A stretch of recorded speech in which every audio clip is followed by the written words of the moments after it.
Relay connection established. Archive access granted. Channel 9. Episode 8. The Custodian. Walter and I did not sleep that night. Mara tried, stretching out on the narrow couch in Walter's living room sometime after 2 in the morning, still wearing her shoes and using her folded jacket as a pillow. But every few minutes she opened her eyes and looked toward the basement door. None of us spoke about it. We had spent too long pretending exhaustion could explain what was happening around us.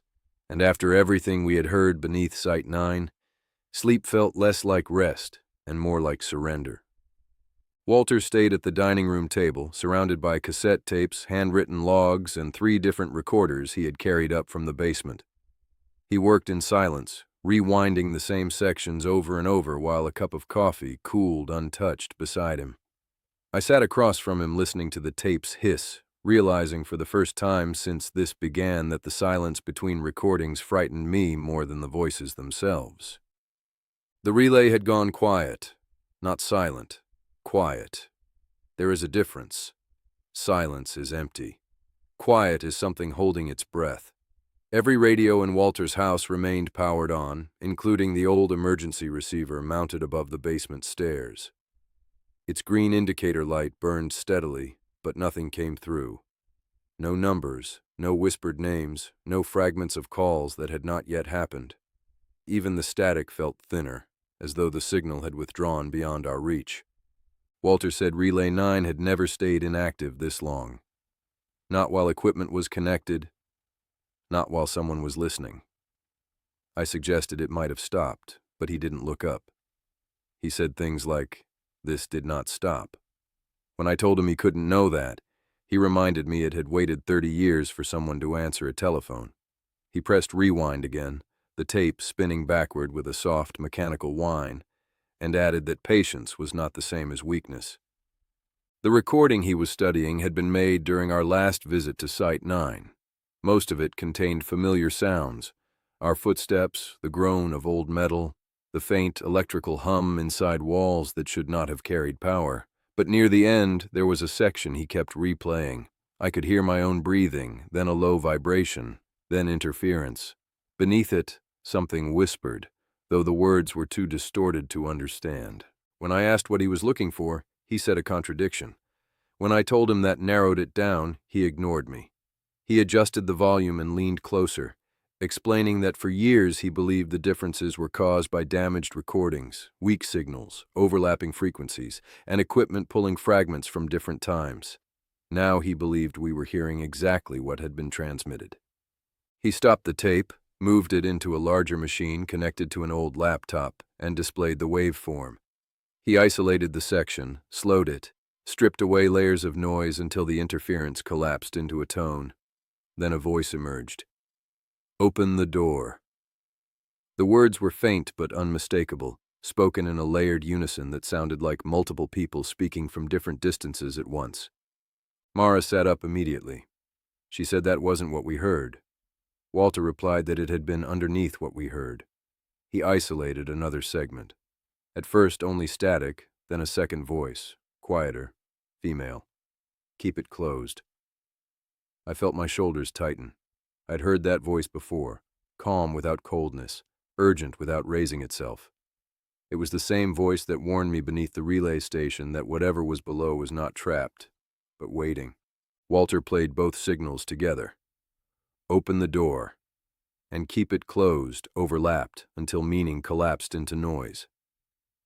Mara moved behind him and asked how long the second signal had been there. Walter opened another file and said it had been there longer than any of us. He began playing older recordings. In 1987, "Send them north," and "Do not use the North Road."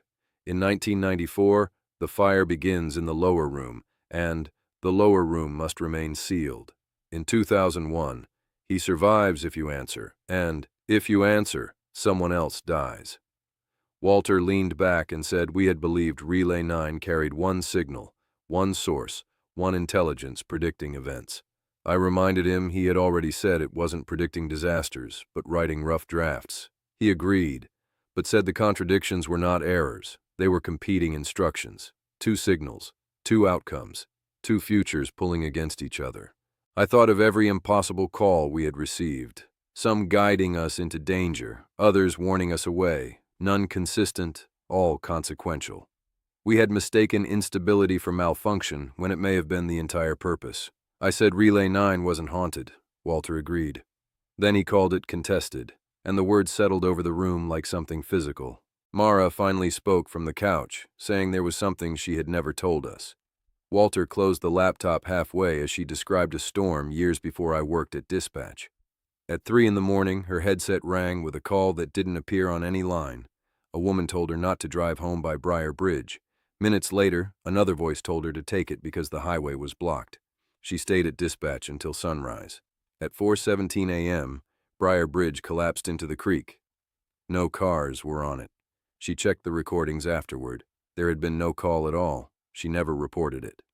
When I asked which voice warned her, she said, "The woman."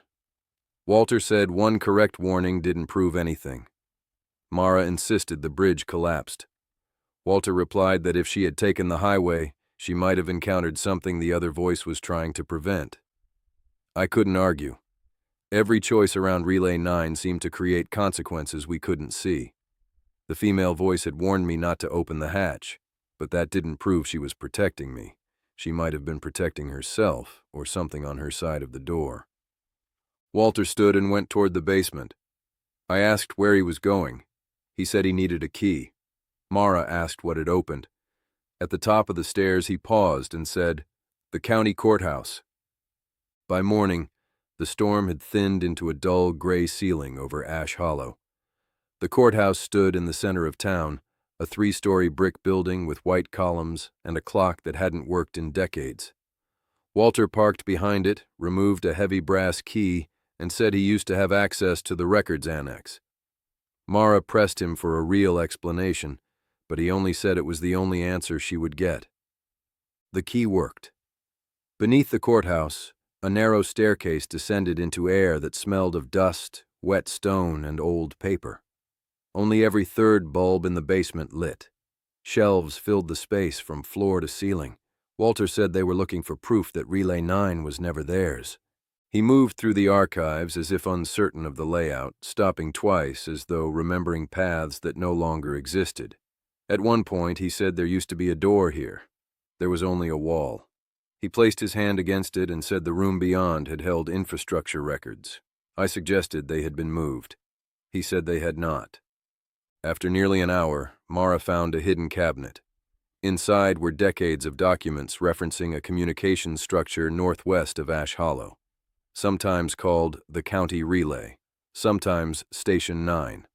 The deeper we went, the older the records became, and the more contradictory the ownership grew.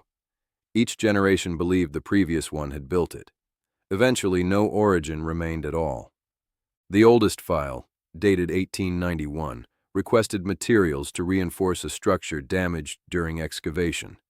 At the bottom, where a signature should have been, 2 words were written: "The Custodian." Walter said he had seen the title before, in logs, transfers, sealed reports, but never a name, only the title. It appeared again and again across decades, unchanged while everything else shifted around it. We found references to circuit incomplete, to 9th line restored, and to 10th position remains vacant. I thought of the 10 chairs beneath Site 9. Walter closed the book and said we should leave. Mara said we had just found the records. He repeated that we should leave. When she asked what he wasn't telling us, he said nothing. Then a photograph fell from a shelf. It showed a group of workers in 1891 outside a stone structure that matched the foundation of Site 9. One man stood apart from the others. He had Walter's features, same brow, same jaw, same eyes, but younger, unfamiliar, impossible. The name beneath him read H. Mercer. Walter said he didn't know who it was. For the first time, I believed him. Back at the house, the relay had been silent for over 12 hours. Walter went to the basement with the records. Mara fell asleep at the table. I stayed in the living room with the emergency receiver. At first, there was nothing. Then, the indicator turned red. A pressure filled my skull as the female voice spoke my name. She told me not to trust Walter. When I asked why, she said he was beginning to forget which side he served. Then, The signal cut out. Walter came upstairs carrying a cassette tape labeled First Broadcast, April 17th, 1891. He said it had been hidden in the album. The tape should not have existed, yet it played. A man's voice, warned not to complete the circuit, said the chamber was not a prison and that the door did not lead down but across. Then came the same 3 knocks I had heard beneath Site 9. The custodian was mentioned. Then, "We failed." The woman's voice returned. "Keep it closed." The other answered, "Open the door." The recording stopped. Outside, every dog in Ash Hollow began barking at once. The emergency receiver clicked on.